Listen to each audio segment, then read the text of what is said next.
In this particular sagittal section, I wanted to show you some of the sulci, gyri and some important features.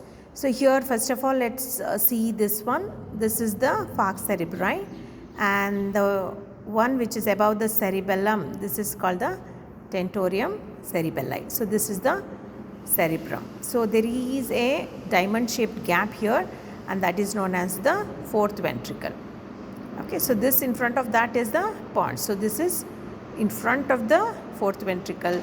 Behind the fourth ventricle is the cerebellum, which is present below the occipital lobe of the cerebrum. So here you can see a white thing here, which is made up of white matter. So that is known as the corpus callosum. Just above the corpus callosum, you can identify the sulcus, and that is known as sulcus of corpus callosum.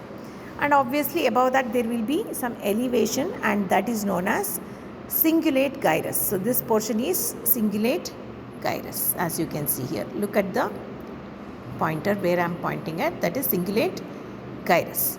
So above that you can identify there is a small depression or sulci, and that is half, actually it is not complete, it is right in the center, and that is known as central sulcus. So this portion is the central sulcus.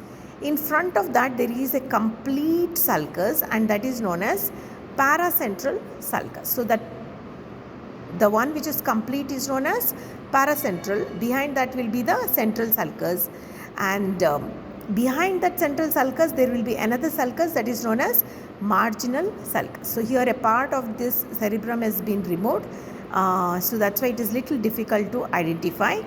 And in this area there is one sulcus that is very important, that is separating the parietal lobe from the occipital, and that is known as, here it will be exactly, that is known as parieto-occipital sulcus. And there will be one more sulcus here, and that is known as calcarine sulcus. Okay, so this calcarine sulcus is very much visible from the temporal lobe. So that is calcarine sulcus. It will be exactly here. If I remove this falx cerebri, you will be able to see that properly. So here in front of this there are two elevations. Can you notice the two elevations? These two elevations are called the superior and inferior colliculus. So that is superior and inferior colliculus. Above that there is a small body that is known as the pineal body. This is the pineal body. And above that there is one more elevation. So that elevation, there is this pineal body and posterior commissure. Two things are there. This is the posterior commissure, and there will be one more thing here that is called the pineal body. So here actually it is not possible to make out, but that is the location of the two. And here just below this corpus callosum, this area is for the thalamus. So that is for the thalamus, and behind that what you can see here, big gap is called the lateral ventricle. So there is right and left lateral ventricles, and this will be the thalamus, and this area is for the hypothalamus. This area is for the hypothalamus. So now here what you can see here, one small projection here projection, and that is known as optic chiasma. So this portion is the optic chiasma, and there is a pituitary stalk. This is the body of the sphenoid. This is the sphenoidal air sinus. This is the sphenoidal air sinus, and here is the sella turcica, and you can see the pituitary gland.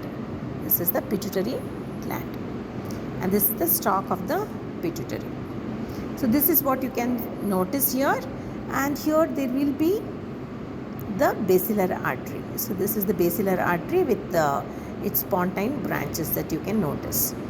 So this is about some of the features in this area, and here you can see all the sulci and gyri in the frontal lobe. You can see the important thing that you should notice is the corpus callosum, the cingulate sulcus, and the sulcus of corpus callosum.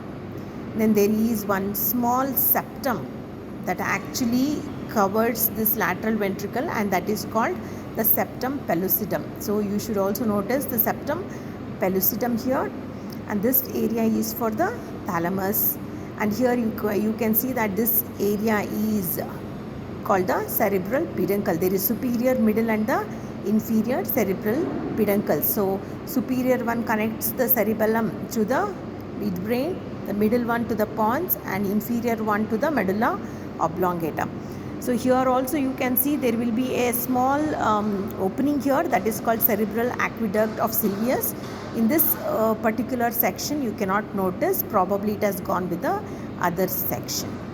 So that is what you can notice. In this fourth ventricle you will also notice some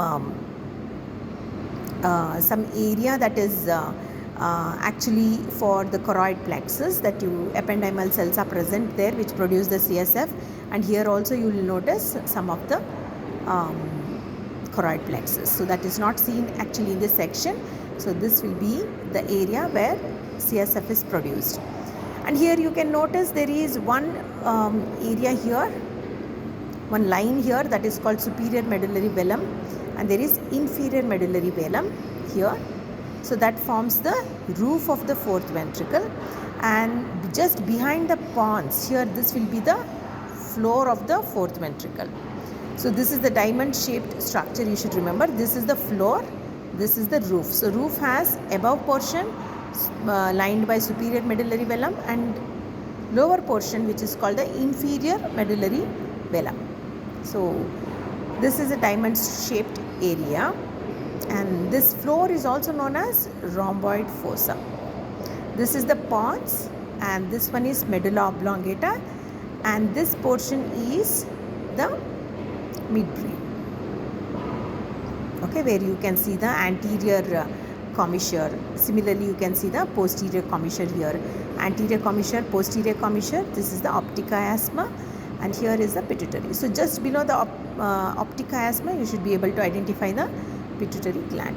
So these are the blood vessels that supply. Which blood vessel supplies the medial portion of the cerebrum? Please think and let me know in the comment.